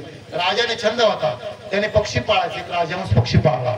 छोटस पिल्लू घेऊन आलं, छोटं असलं तर ते पिल्लू आणलं, त्याला खाऊ पिऊ 3 वर्षात तो इतका गुबगुबी झाला, खूप मोठा झाला, खूप मोठा झाला. तो पक्षी का झाला? मोठा झाला. त्याच ठिकाणी महाराज तो पक्षी राजाच्या भोवती फिरायचा. 3 वर्षाचा पक्षी गुबगुबीत झालेला. दृष्टांत कशावर सांगतो नीट ऐका, सिद्धांत महत्वाचा असतो. राजाला वाटलं आणि उडतच नाही, फक्त फिरतं.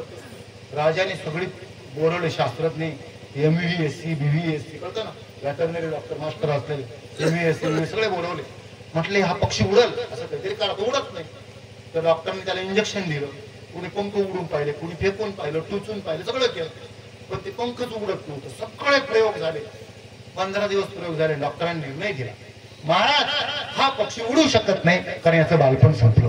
असे बरेच पक्षी घराघरात आहेत, गुबगुबीत दिसतात, टुमटुमीत दिसतात, पण निर्णय घेण्याची क्षमताच नसते. अशी ऐश्वर्य श्रीमंती पाहून चांगल्या घरातली मुलगी त्याला देतात, तर मुलगी गरोदर राहते, दवाखान्यात सासराच मिळतो. बघ का, घडलेल्या घटना घडतात. वशवाखालचं जात, त्याला निर्णय घेण्याची क्षमता नसते. बापाने श्रीमंती पाहून दिलेली असते, पण याला काहीच कळत नसतं. हे फक्त गुबगुबीच असतं, पण मेंदूच वाढलेला नसतो, कारण त्याला विचार शक्तीच नसते. असं ते राजवंश पक्षी राजा चिंतातूर झाला, खूप आवडायचा. तो पक्षी काय उडतच नव्हता. आता राजाचा प्रधानजी हुशार होता. ऐका, ज्या नेत्याभोवती हुशार विद्वान माणसं असतात त्या परिसराचा विकास होतो. राजाभोवती तो प्रधानजी हुशार होता. तुमचं चुकतंय असं म्हणणारी माणसं आपल्या जवळ असावीत, आरशासारखे मित्र असतात. नाहीतर मग साहेब साहेब तुमचं सगळंच गोड असत गुलगुल्या करणारे असले तर त्या भागाचं वाटोळं होतं. त्यानंतर चुकतंय असं म्हणणारे कोणतरी असावं, दाखवणारे असावं, मित्र आरशासारखा असावा. सगळंच बरोबर आहे म्हणणारा थोडं. तुमचं कुत्रही खूप मोठं, तुमची गाडीही खूप मोठी, काय स्तुती पाठक भाट पाळू नाही कधीच बरं का. आपली चूक आहे असं म्हणणारा तो लोकमान्य होत असतो, तो लोकमान्य होत असतो. तर त्या राजाचे भोवती विद्वान असे प्रधानजी होते. प्रधानाला राजाने दुःख व्यक्त केलं. म्हटले प्रधानजी सगळे निर्णय दिला, शास्त्रज्ञ आणले, सगळे आणले, ते म्हटले पक्षी उडू शकत नाही, काय करावं, मला खूप वाईट वाटतं, आता उडाला पाहिजे. प्रधानजी म्हटलं महाराज आपण एक शेवटचा उपाय करू. एक पत्रक छापलं, त्यानं पक्षाचं चित्र काढलं, सांगितले पत्रक चिटकू. झालं तर झालं, आता आशा तर सुटलेलीच आहे. त्या ठिकाणी लिहिलं त्या पत्रकावर, या पक्षाला जो उडील त्याला 3 लाख रुपयाचं बक्षीस. पत्रक नगरात चिटकवले. चिटकवल्यानंतर घटना अशी झाली, एक त्याच नगरातला बाहेर लांब दूर असलेला खेड्यातला शेतकरी वेडपट गरीब वाढलेला शेती करणारा धोतर फाटलेलं कोपरी फाटलेली कशाला आला होता कुऱ्हाड लावायला नगरात आला होता लोहाराकडे कुऱ्हाड लावली त्याने लावली तोडायची होत्या गरिबी परिस्थिती जगलेला कुऱ्हाड लावून त्या लोहारातून जात असताना भिंतीला ते चित्र पाहिजे त्याला वाचता येत नव्हतं त्या पोराला म्हटलं काय रे चित्र कशाचं सांगणार आहे हा चित्र तर पक्षाच दिसतं राजवंश पक्षात दिसतं काय लिहिलं याच्या खाली 10वी झालेलं पोरग म्हटलं बाबा याच्या खाली लिहिलेलं ह्या पक्ष हा राजाचा पक्षी आहे याला जो उडवील त्याला 3 लाख रुपयाचं बक्षीस शेतकऱ्याकडे काय होती फणशी कुऱ्हाड लावून आणलेली कुऱ्हाड तर कुठपर्यंत होतं गुडघ्यापर्यंत कोपरी फाटलेली होती लुकडं शेतकरी स्लाईम बॉडी कारण खायलाच नव्हतं लुकडं झालेलं ते म्हटलं कुठे राहतात बरं तो म्हटलं कशाला बाबा मी उडवितो म्हटलं पक्षात शिकलेलं नव्हतं कोणत्या शाळेत गेलेलं नव्हतं ते म्हटलं बाबा जात तुम्ही नाही मला राजाचा माल ते समोर देतो राजाचा माल शेतकरी ते कुमारच्या वळावर राज दरबार द्वारपालाने अडवलं कुठे चाललं बाबा राजाला जायचं भेटायला त्यासाठी पक्षाला उडवायचं ते म्हटलं जा बाबा तुम्ही जिथं उंटाच्या मदारीवरून पाणी फिरलं तिथे शेळी म्हणती माझ्या आळापणी भिजल का वेदांतातला सिद्धांत दृष्टांत आहे सगळं जिथं नदीतून इतकं पाणी आलं होतं तो उंट पलीकडे आला आणि ती शेळी चालली होती बरोबर ती म्हटली उंट दादा पाणी किती आहे तो म्हटलं माझ्या मदारीवरून गेलो तुझ्या मदारीवरून पाणी फिरलंय तर माझी आळापणी भिजल का पुढच्या पिढीला सांगावं लागलं आळापणी म्हणजे काय आता जिथं उंटाच्या वेदांताचा दृष्टांत आहे जिथं उंटाच्या मदारीवरून पाणी फिरलं तर शेळीची आळापण्याची काय किंमत तसं जे शास्त्रज्ञ गेले मोठमोठे डॉक्टर गेले तिथं बाबा तुमचे कपडे कसे तुम्ही जा म्हटलं ते जाऊनच ये ना बाबा म्हटलं मला राजाला भेटायचं बाकी माहित नाही घुसलं ते पण मग द्वारपाल थांब 2 मिनिटं महाराजांना सांगितलं महाराज असं एक फाटलेल्या कपड्याचं शेतकरी आले कुऱ्हाड आता ते म्हणतात की मी पक्षाला उडवणार येऊ द्या म्हटले त्याला दरबारात आला प्रधानजी सल्ला मसलत चालली होती राजाने नको शिकांनी आलं खालून वरपर्यंत पाहिलं म्हटलं का बाबा ते म्हटलं तुमच्या पक्षाला उडवणार किती महिन्याने महाराज आम्ही शेतकऱ्याची जात आहोत आम्ही उधार घेत नाही म्हटलं महिन्याने नाही दिवसाने नाही आज आणि आता उडवणार राजा हादरलं म्हटलं उडवणार आता उडवणार म्हणे पक्षाला मी पुढे तुमचा पक्ष आला म्हटलं कसा उडत नाही पाहतो राजाने पुन्हा त्याच्याकडे पाहिलं म्हटलं बक्षीस ते म्हटलं मला पोराने सांगितलं मला काही वाचता येत नाही 3 लाख रुपयाचं बक्षीस आहे म्हटलं हे बा तुम्ही आता जर उडवलं माझ्या पक्षाला 3 लाख नाही मी 6 लाख रुपये दिले राजा काय म्हटला म्हटलं बरं झालं महाराज माझ्यावर 3 लाख रुपये कर्ज आहे तुमच्याच बँकेचं बरं का मी कर्ज फेडील मला काही पैसे उरतील बरं का किती 6 लाख रुपये बक्षीस तुम्हाला पण ऐका शेतकऱ्या कुऱ्हाड पाहिजे जर माझ्या पक्षाला काही इजा झाली काही झालं तर तुम्हाला फाशी दिली जाईल कोण म्हटलं राजा म्हटलं फाशी दिली जाईल ते म्हटलं मान्य हो नियम मान्य म्हटलं आणा पक्षाला ही बातमी सगळ्या नगरात पोहोचली सगळी बातमीवर शेतकरी आलाय जिथं मोठमोठे शास्त्रज्ञ येऊन गेले त्यांनी निर्णय दिला होता लेखी निर्णय होता पक्षी उडू शकत नाही त्याची बाल्यावस्था संपली तो पंख हलू शकत नाही त्याला उडण्याचं ज्ञान नाही कारण इंजेक्शन देऊन पाहिलं होतं फेकून पाहिलं होतं पंख उचकून पाहिलं होते ते ओढले तरी परत ते टाकायचे तर उडायचं ज्ञान नाही आलं लहानपणा ते फक्त पळायचं आणला तो पक्ष म्हटलं महाराज तुमची बाग कुठे म्हटलं राजबाराच्या बाहेर बाग आहे तिकडून यायचं पक्षाला आपल्याला पक्षी आणला जाडजूड शेतकऱ्यांनी हातावर धरला पक्षी कुऱ्हाड बघितलं टाकला राजाने पुन्हा सांगितलं नियम माहिती आहे ना जर पक्षाला काही इजा झाली माझा जीव की प्राण आहे पक्ष त्याला काही इजा जर झाली तर तुला फाशी जिंकला असतं म्हटलं महाराज बॅग भरून ठेवा 6 लाखाची काळजी करू नका आत्मविश्वास आत्मबली सर्वात मोठी शक्ती असते शिक्षण कशात असतं माहितीये का एक्सपिरियन्स इज बेस्ट टीचर अनुभव हा सर्वात श्रेष्ठ गुरु असतो पुस्तकी ज्ञानापेक्षा एका तत्ववेत्याने म्हटलं वादळाची 4 तास पुस्तकं वाचण्यापेक्षा 1 मिनिट घेतलेला वादळाचा अनुभव हा श्रेष्ठ असतो 4 तास पुस्तक वाचून जे कळत नसतं ना 1 मिनिटाचा घेतलेला अनुभव हे पुस्तकी ज्ञानापेक्षा श्रेष्ठ असतो ही जी जुनी माणसं आहेत ना कधीतरी त्यांच्या हातात घ्या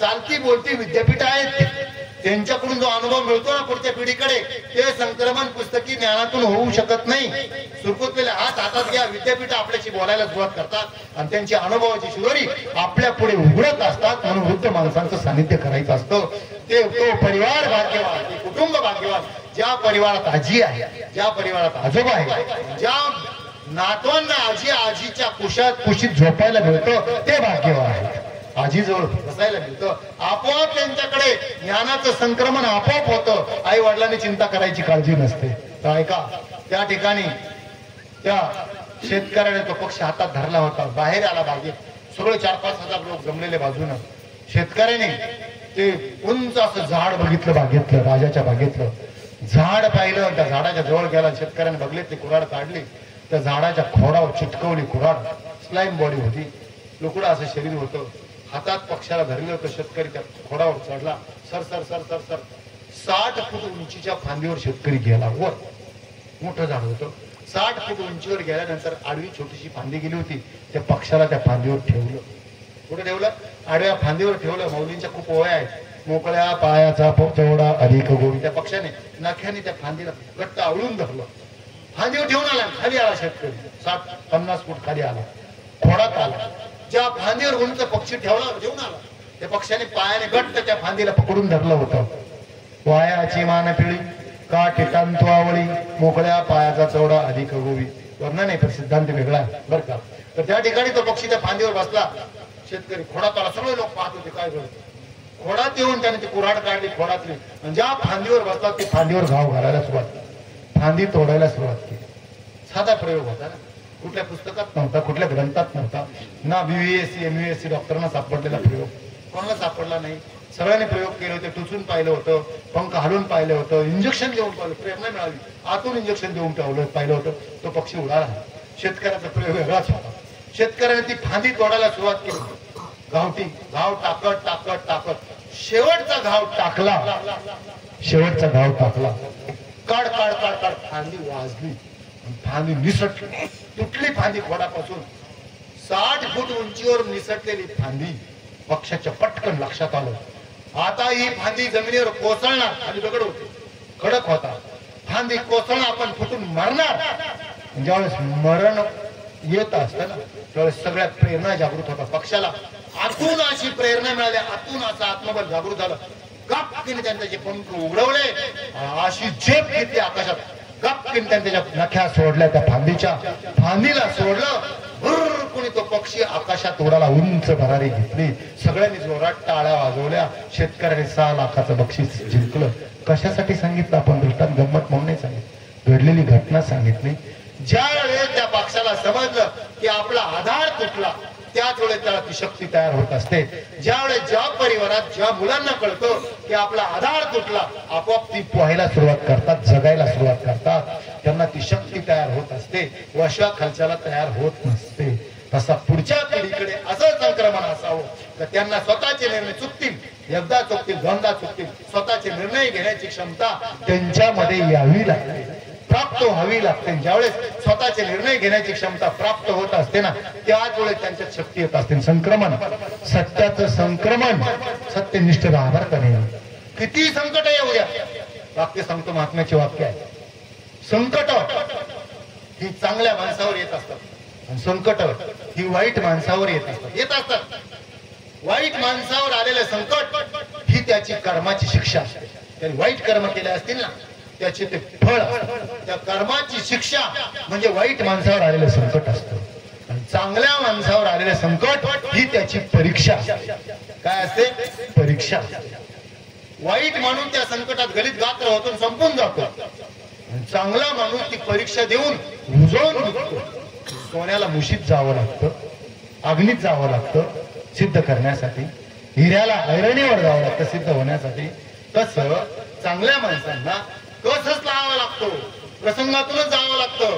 प्रसंगातून जर गेलं नाही, सत्य चकाकत नाही, सत्य उजाळत नाही आणि ते उजाळून निघत नाही. म्हणून प्रसंगातून जे जात असतात ते उजाळून निघत असतात. वाईट माणसावर आलेलं संकट ही त्याची शिक्षा असते आणि चांगल्या माणसावर आलेलं संकट ही त्याची परीक्षा असते. चांगला माणूस संकटातून उजळून निघतो, वाईट माणूस संकटात संपून जातो. याला कार्यकारण भाव म्हणतात शास्त्रामध्ये. आणखी एक दृष्टांत सांगतो. सत्याची कास शेवटपर्यंत सोडू नका, कारण ते शेवटी उपयोगाला येत असतं. मधी नाही उपयोगाला येत. असत्य मध्ये फुगलेलं दिसेल, पण ज्यांनी संपलं सर एवढं दृष्टांत सांगतो फक्त. वेळ दिलेली आहे बरं का 5 मिनिटात. सत्याची कास संपूर्ण टाकू. इथं काय अनेक पुढे बोलणार आहेत. फक्त शेवट. शुद्ध बीजापोटी फळे रसाळ गोमटी. बीज जर शुद्ध असेल तर फळं कशी असतात? रसाळ गोमटी. चांगल्यांच्या पोटी चांगली मुलं जन्माला येत असतात बरं का. या ठिकाणी वर्णन आता वस्तुस्थिती मांडणं. या भाऊसाहेबांनी 10 वर्ष सगळ्या लोकांना धरून गावाचा कारभार कसा केला माहिती आहे बरं का. तर या ठिकाणी त्यांच्या पिताश्रींचा या ठिकाणी असलेला दशक्रिय विधी आहे, दावा आहे, तिलांजली विधी आहे. आता इथे वेळ नसतो, आपल्याला भान आहे. आम्ही लवकर सुरू केलं तरी वाढवी महत्व वडिलांचे. वडिलांचं महत्व वाढवणारा मुलगा असा. आपुले आहे का वारकरी आहे, त्यांची मुलंही माळकरी आहेत, ही आमची पोच आहे. नातू माळकरी आहेत बाबांचे, भाऊसाहेबचे दोन्ही मुलं माळकरी आहेत, स्वतः भाऊसाहेब वारकरी माळकरी आहे. दिंडीचं मोठं नियोजन असतं, कारण आता ते दिंडीचं 2 वर्षापूर्वी, आता तुम्ही नव्हते त्या कीर्तनाला, बरोबर आहे, कीर्तन आम्हीच केलं त्र्यंबकेश्वरच्या दिंडीचं.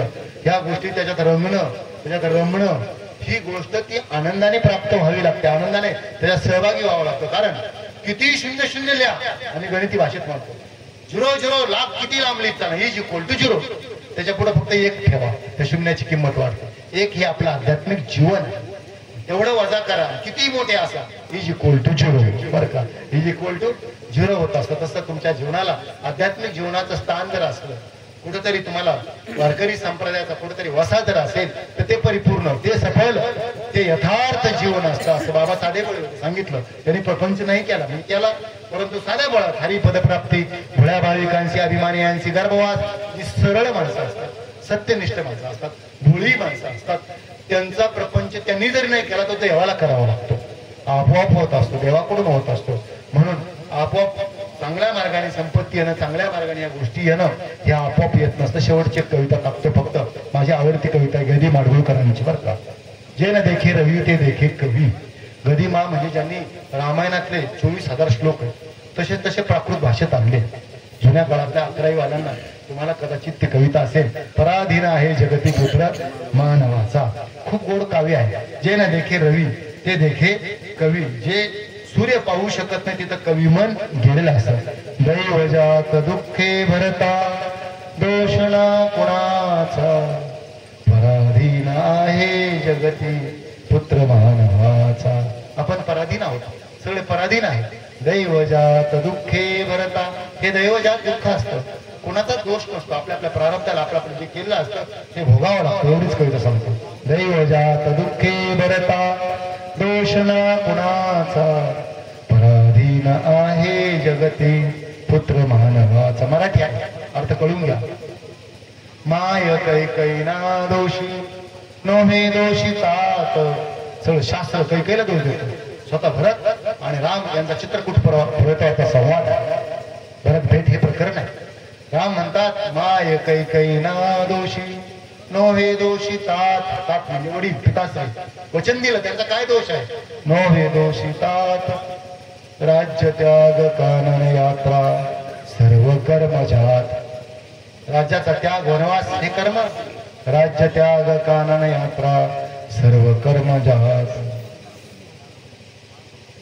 खेळ चालला से माझ्या पूर्वसंचिताचा, दोषणा कुणाचा, पराधीन आहे जगती पुत्र मानवाचा. अंत उन्नतीचा पतनी होई या जगात. उन्नतीचा अंत होत असतो, सगळे अर्थ लावून घ्या.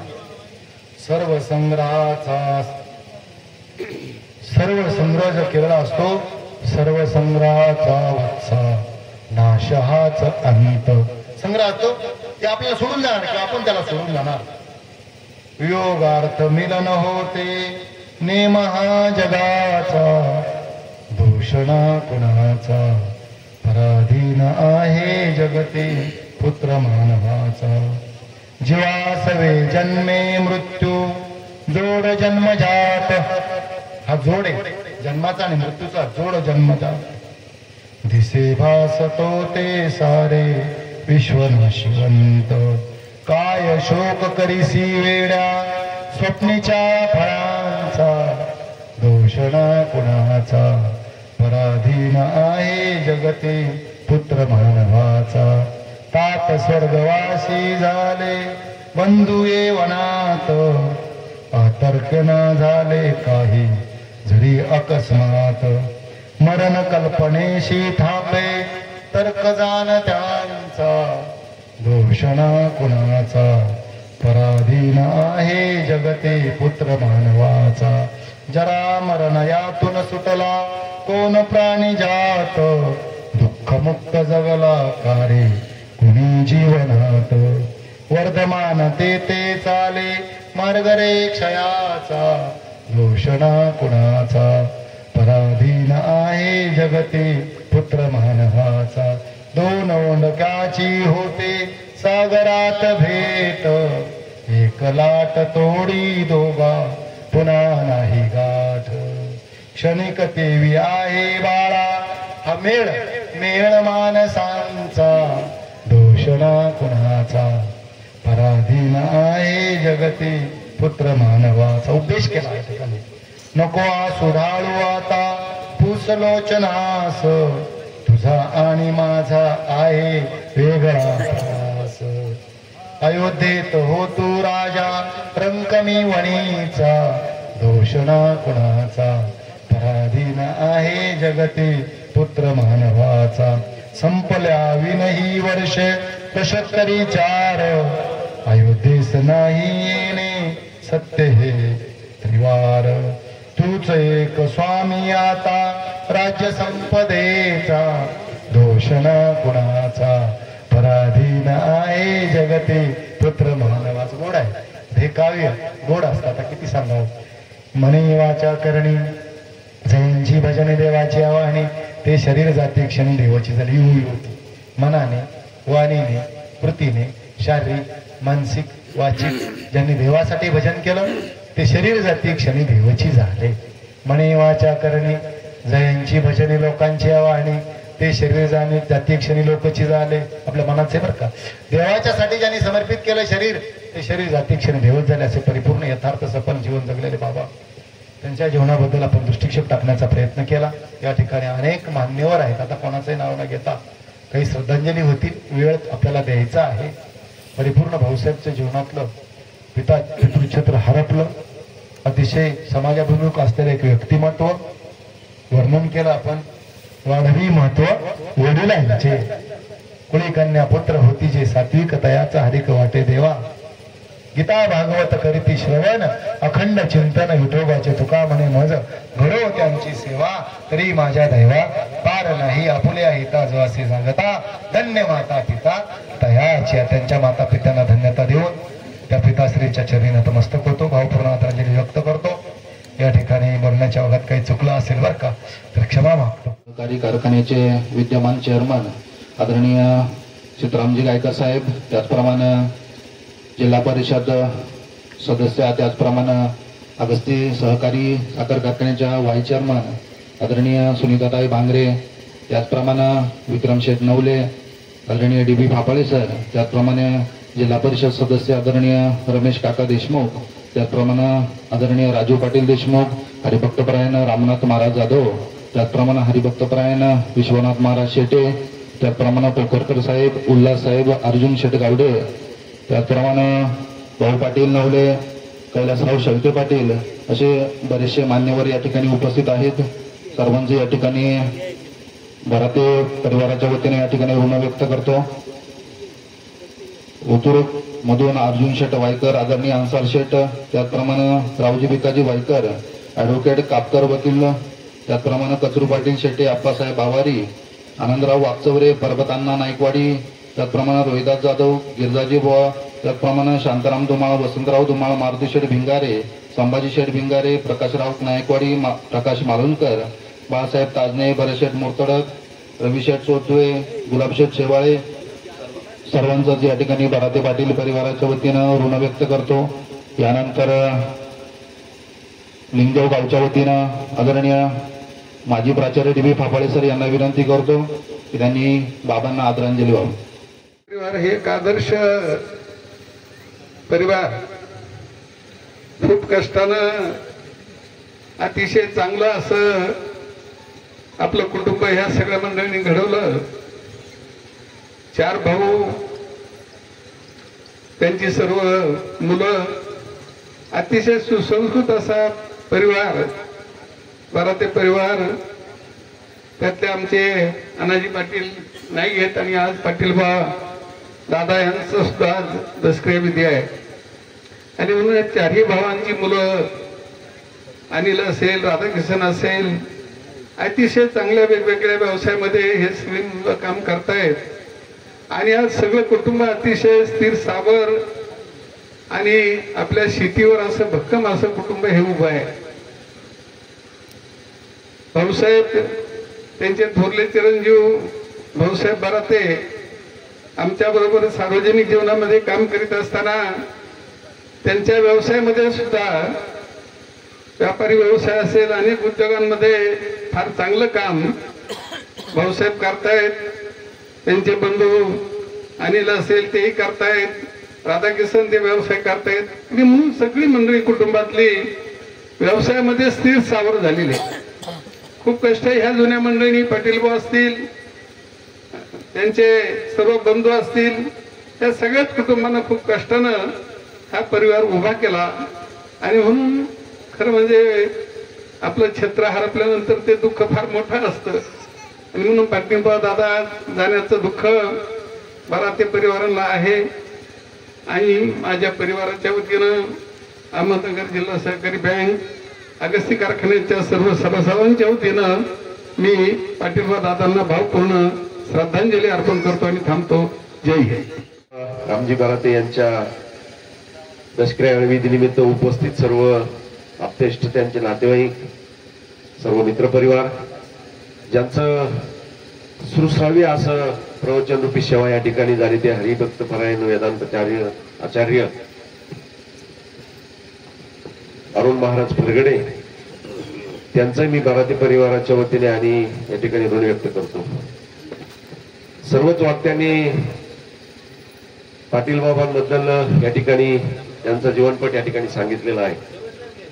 एक अतिशय रामजी बाबांचं हे 4 भावांचं मोठं कुटुंब, त्याच्यात प्रामुख्याने अनाजी मामा असतील त्या स्वर्गवासी, त्यानंतर बबनदादा असतील, जयराम भाऊ असतील, असं एक 4 भावांचं मोठं कुटुंब. आणि त्यातील त्यांचे चिरंजीव बबनदादांचे, पाटील भावांचे चिरंजीव भाऊसाहेब पाटील बराते आणि 4 कन्या, असं हे मोठं कुटुंब.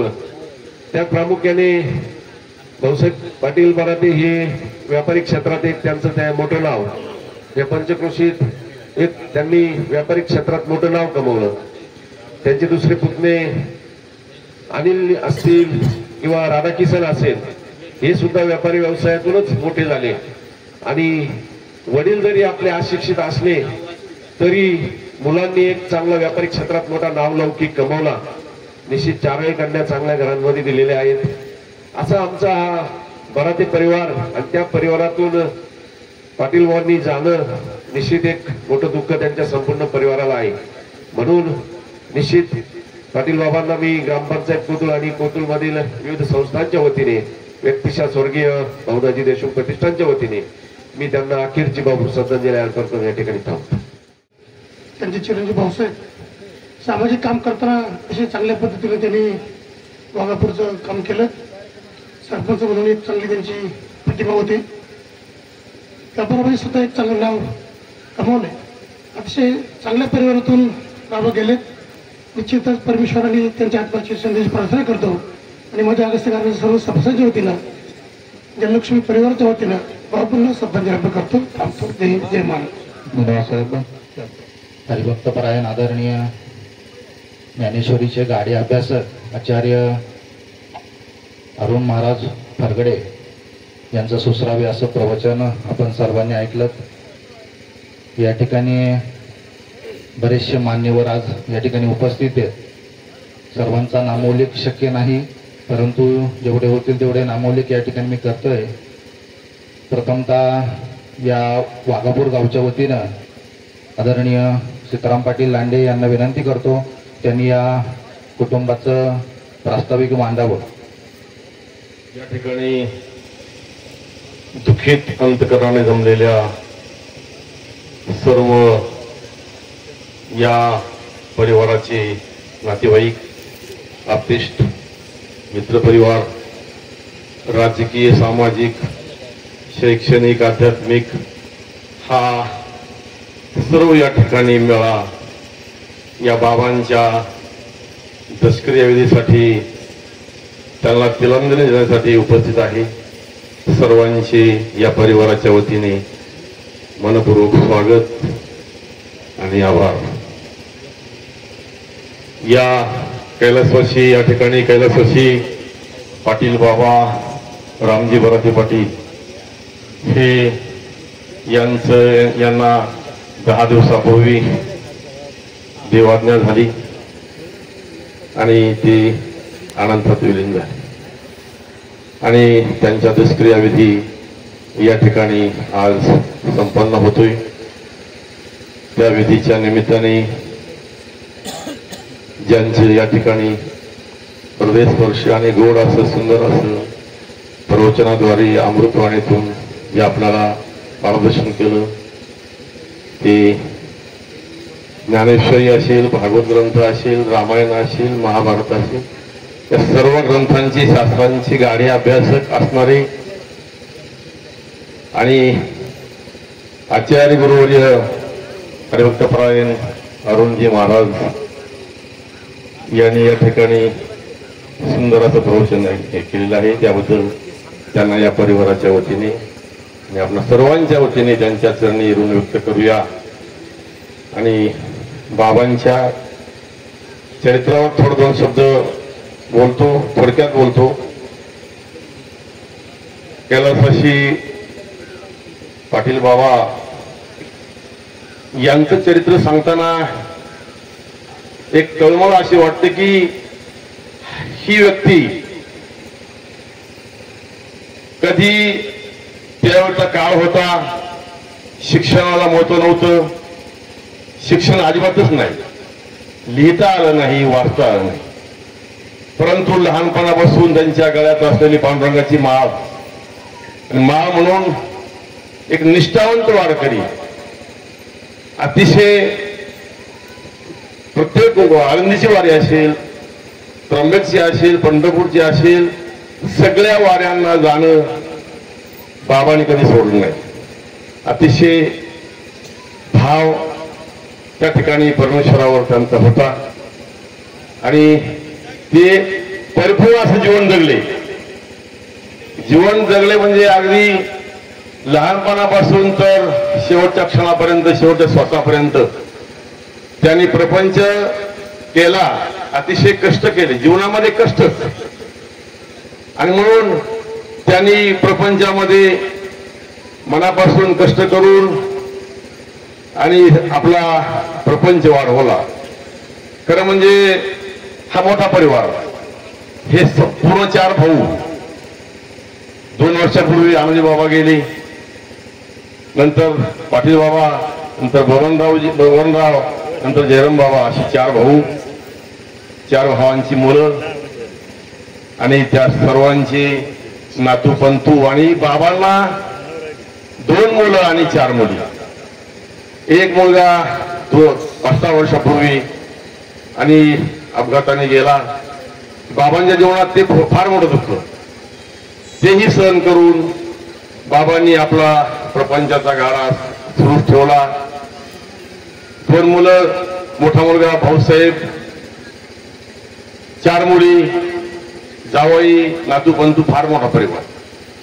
आणि खरं म्हणजे आज जो प्रपंच त्यांचा जो फुललेला दिसतोय, हा सगळा त्या आईच्या वडिलांची सगळी पुण्याची शिदोरी म्हणून या प्रपंचामध्ये भाऊसाहेब शेठला ती शिदोरी उपयोगी पडली, या कुटुंबाला ती शिदोरी उपयोगी पडली आणि त्यांच्याच पुण्यावर हा प्रपंच आज भरभराट झाली, खूप मोठा झालेला दिसतो आहे नाही.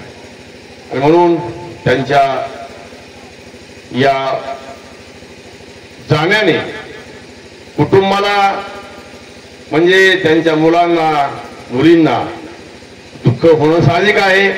त्यांचा आधारवड हा कायमचा गेलेला आहे आणि वडिलांची मायेचा पालघर आज आटलेला आहे.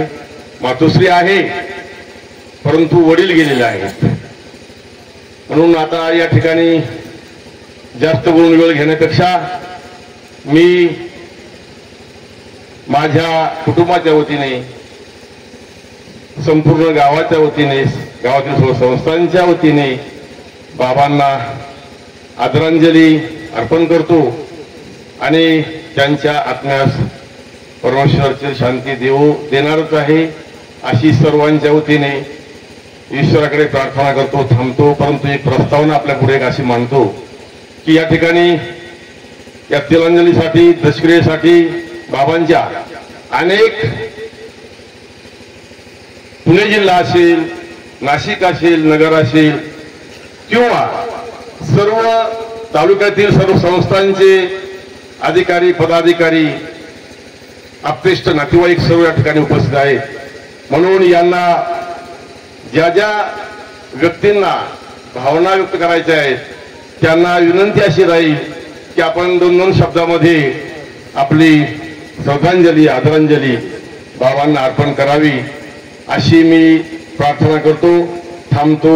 रामकृष्ण. राजेश पावसे सर, संदीप तुकाराम नवले, त्याचप्रमाणे कारभारी शेठ मेहर संगमनेर, त्याचप्रमाणे संतोष मेश्री सावरगाव, विंचूर गावातून भराते पाटलांचे स्नेही आदरणीय साहेबराव पंढरनाथ टुबे, प्रकाश पंढरनाथ टुबे, श्रावण पंढरनाथ टुबे, गंगाधर पंढरनाथ टुबे, नारायण पंढरनाथ टुबे, त्याचप्रमाणे रोईमधून गोरख राजाराम तासकर, दत्तात्रय गोटेकर कोळगाव या ठिकाणी उपस्थित आहे. त्यांचंही भराते परिवाराच्या वतीने या ठिकाणी ऋण व्यक्त करतो. यानंतर ललित गावच्या वतीनं आदरणीय उल्हास गोडसे साहेबांना विनंती, आपण बाबांना आदरांजली वाहू.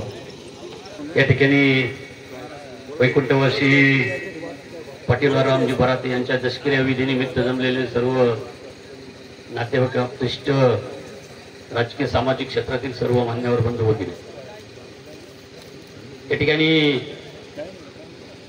ज्येष्ठांच्या नंतर कनिष्ठांनी बोलणं उचित नाही, तरी पण गायकर साहेबांना जाणं गरजेचं होतं आणि म्हणून त्यांची प्रथमतः या ठिकाणी श्रद्धांजली. या ठिकाणी सीताराम पाटील लांडेंनी बराते कुटुंबियांचा सर्व जीवनपट सांगितला. मी 83 साली जिल्हा बँकेमध्ये पुतोळ इथे माझी बदली झाली आणि तब्बल 18 वर्ष मी पुतोळ या गावी नोकरी केली आणि त्या संबंधाने माझं येणं जाणं सतत मोटरसायकलवर असायचं. बराते कुटुंब हे आमचं नातेवाईक संबंध असतानाही हे चारी भाऊ आनाजी मामा, पाटील रामजी बराते, जयराम रामजी, त्यानंतर अनिलचे वडील बबनराव यांचा सतत माझा संबंध असायचा. आता ज्याप्रमाणे सांगितले, अनिल मामांनी या कुटुंबाला व्यावसायिक दृष्टी दिली आणि पाटील रामजी असतील, जयराम बाबा असतील यांनी शेतीचं काबड कष्ट करण्याची दृष्टी दिली आणि म्हणून या चारी भावांच्या त्यागातून हे बराते कुटुंब तयार झालं आणि म्हणून भाऊसाहेब सारख्यांनी, भाऊसाहेब बरात्यांनी या गावाची 10 ते 15 वर्ष राजकीय सरपंच म्हणून काम केलं आणि म्हणून अतिशय आपल्या येता जो असे जागता धन्य माता पिता तयाची. म्हणून हे सगळे कुटुंबातील, बराते कुटुंबातील सर्व बंधूंची मुलं अतिशय व्यावसायिक शेतीमध्ये उच्च स्तरावर आहे आणि म्हणून आज बाबांच्या जाण्याने निश्चितच दुःख आहे, परंतु अतिशय त्यांचं जीवन परिपूर्ण गेलं असं मी म्हणेन. आणि म्हणून माझ्या ललित खुर्द गावाच्या वतीनं, आमच्या सर्व जिल्हा बँकेच्या माजी सेवकांच्या वतीनं पाटील रामजी बराते यांना भावपूर्ण श्रद्धांजली. थांबतो. रामकृष्ण.